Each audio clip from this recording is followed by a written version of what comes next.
Magandang araw mga kapantasya. Welcome ulit sa ating channel. Narito akong muli ang inyong tagapagsalaysay, Miss Ina. Halina at samahan niyo akong muli na magbasa ng isang liham. At ang kwentong ito ay pinamagatang A Sinful Affair. Ako si Agnes. 21 gulang na ako nang mangyari ang kwentong ito.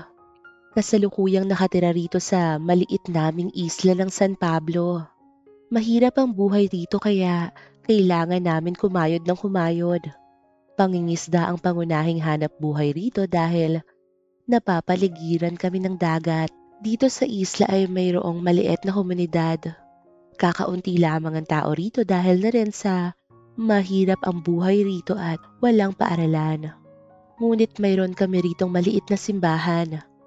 At ang bali-balita, may dadayong seminarista dito sa aming lugar. Nangingisda kami ng may dumaong bangka sa pangpang. Dagle na nagkagulo ang mga tao. Tumungo rin ako doon upang alamin kung ano ba ang kanilang pinagkakaguluhan. May isang lalaki na nakakulay puti at may maaliwalas na ngiti sa mukha. Naguguluhan ako kung sino ito pero ang bulong sa likod ko ay ito raw ang dayong seminarista dito sa isla. Tila ay kasing edad ko lamang ito. Agad itong inanyayahan ng aming punong barangay at iginiya sa maliit na simbahan. Marami pa rin ang bulong-bulungan na tila ay may nanghihinayang ng mga tao, lalo na ang mga kadalagahan dito sa amin. Hindi ko na lang pinansin at patuloy lang ako sa pangingisda. Hapon na ako nang makauwi sa amin. Pagpasok ko sa may munti naming sala ay nagulat ako sa aming bisita. Ito ang seminarista. At nasa tahanan namin siya. Inanyayahan daw ito ni Itay at kasabay namin itong kumain. Madalas ay nahuhuli ko itong palihim na tumitingin sa akin. Inaamin ko naman na gwapo talaga ito. Sino ba namang babae ang hindi mapapatingin rito? Kung kahawig nito ay si Piolo Pascual. Palihim ko rin itong sinusulyapan. Sayang lamang at isa itong seminarista. Isa sa lagi kong ginagawa ay ang pagpunta sa simbahan kahit na mag-isa lamang ako. Gabi na ng panahon na yon. Tiyak ako na ako na lamang ang mag-isa sa loob ng simbahan. Taimtim akong nananalangin nang maramdaman kong tila may nakatingin sa akin. Unti-unti kong iminulat ang mata ko. Nakita kong nakatingin sa akin ang seminarista. Tinanguan ko na lamang ito para hindi gaanong nakakailang. Tumabi ito sa akin at nagtanong kung gaano nakatagal ang simbahan at sinagot ko lamang ito. Hindi ko na namalayan ang oras dahil masyado na kaming nahulog sa pagkikwentuhan. Magpapaalam na sana ako nang hindi ko sinasadyang mapatingin ng direkta sa mga mata nito. Natuod ako sa aking kinauupuan. Tila ay may kuryenteng gumapang sa buo kong pagkatao. Sobrang gwapo ng taong ito. Nakakadala ang mga mata nito na tila nangungusap. Tama nga ang sinabi ng mga tao rito sa amin. Magiging makasalanan ka kapag napatingin ka sa mukha niya. Tumayo na ako mula sa kinauupuan ko nang bigla niyang hinawakan ang kamay ko at hinalikan. Sa pagkabigla ay wala na akong nagawa. Nakatitig lamang ako sa kanya hanggang sa umalis na siya sa harap ko. Magmula ng gabing yon, lagi kong iniisip ang halik na ginawad niya sa akin. Iniiwasan ko siya dahil ayokong maulit ang nangyari nung nakaraan. Ngunit sadyang mapagbiro ang tadhana dahil palagi na lamang kaming nagtatagpo ng landas. Napapansin niya na tila ay iniiwasan ko siya. Kaya gumawa siya ng paraan para mag-cross ang mga landas namin. Naliligo ako sa dagat ng mga panahon na yon nang mapansin kong tila may nanonood sa akin. Agad kong tinakpan ang hubad kong katawan at naaninag ko sa di kalayuan ng seminarista na unti-unting lumalapit sa dagat. Nakasando lamang ito at nakashorts. Lumusong siya sa dagat at lumangoy. Umahon siya nung nasa harapan ko na siya. Nakatingin lamang ito ng direkta sa mga mata ko. Nanginginig ang mga kalamnan ko ng mga oras na yon. Hindi ko alam kung anong klaseng pagkukubli sa katawan ko ang gagawin. Ngunit nabigla ako sa sunod na ginawa niya. Hinawakan niya ang kamay ko at biglang hinalikan ang mga labi ko. Hindi ako makahanap ng lakas ng loob para tumutol. Bagkus ay gumanti pa ako. Hindi ko na naisip na mali yun dahil masyadong nakakahumaling ang mga labi nito para tanggihan. Masyado kaming nalunod sa mainit na halikan hanggang isinandal niya na lamang ako sa bato at pinatalikod. Sinimula niyang halik-halikan ng batok ko pababa sa balikat. Pinatuwad niya ako na agad kong ginawa. Unti-unti niyang pinasok ang sandata niya mula sa likod ko. Walang gaanong tao sa parte ng dagat na yon. Kaya tiyak ako na walang nakakakita sa ginagawa namin. Pinagsawaan niya ako hanggang sa parehas naming naabot ang tuktok ng tagumpay. Akala ko ay tapos na yon. Ngunit pinaharap niya ako at saka nilaro ang labi ko. Gayon din ang mga dibdib ko.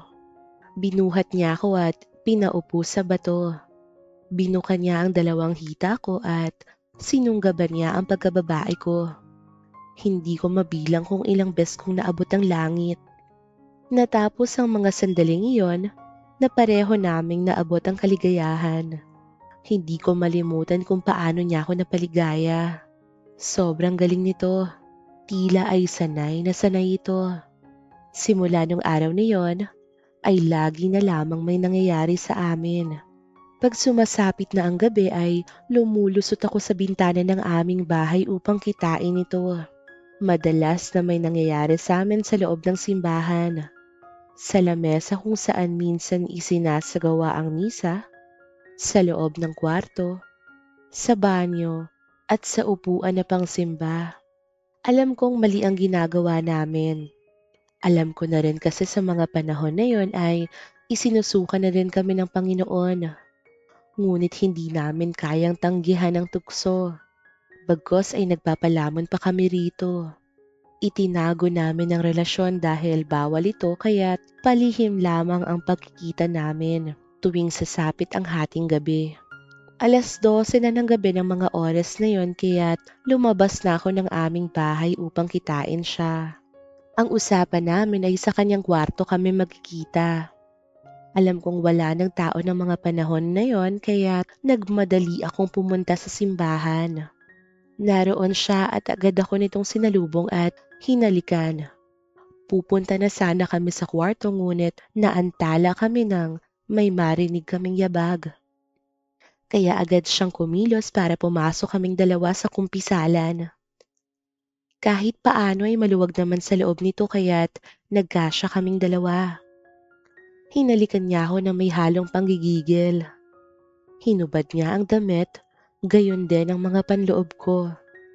Sinimula niyang halik-halikan ang balikat ko. Ngunit sa kabila ng sarap ay nakaramdam ako ng kaba. Dahil pumasok sa loob ng kumpisala ng isang tao. Isa itong ginang na umiiyak at nais na mangumpisal.